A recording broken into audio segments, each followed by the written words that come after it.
A report on Department of Correction facilities has been released and changes are being made. Governor Bill Walker today announced he has accepted the resignation of Ron Taylor and named former Anchorage Police Chief Walt Monaghan as interim commissioner.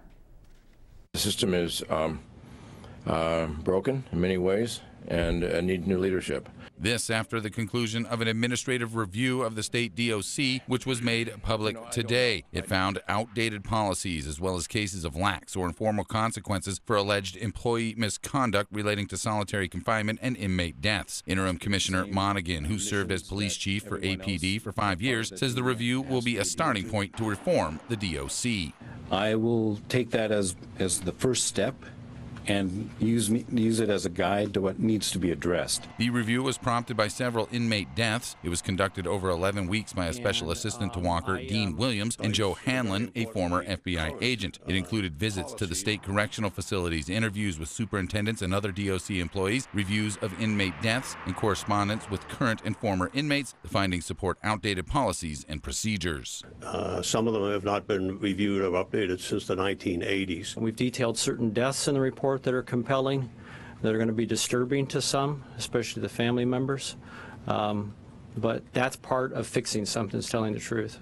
The report details 3 cases of inmate suicides and 2 cases of inmate deaths while under Title 47 protective custody. Title 47 says the state must provide 12 hours of protective custody for persons publicly intoxicated when other treatment options are unavailable. The report examines the death of Gilbert Joseph while in Title 47 custody at the Fairbanks Correctional Center in August of this year. According to the report, 2 FCC COs can be seen on video standing outside of a cell while an inmate places his hand over Joseph's nose and mouth, possibly obstructing his airwaves for up to 17 seconds. Joseph can be seen on video gasping for air and later dying. The report alleges an officer appears to have seen Joseph get assaulted and went in to confront the cellmate but did not act to prevent or intervene in further assaults. It also mentions significant discrepancies, omissions, and inaccuracies in the initial reports. The lack of follow-through on investigations when there's a death was certainly a concern.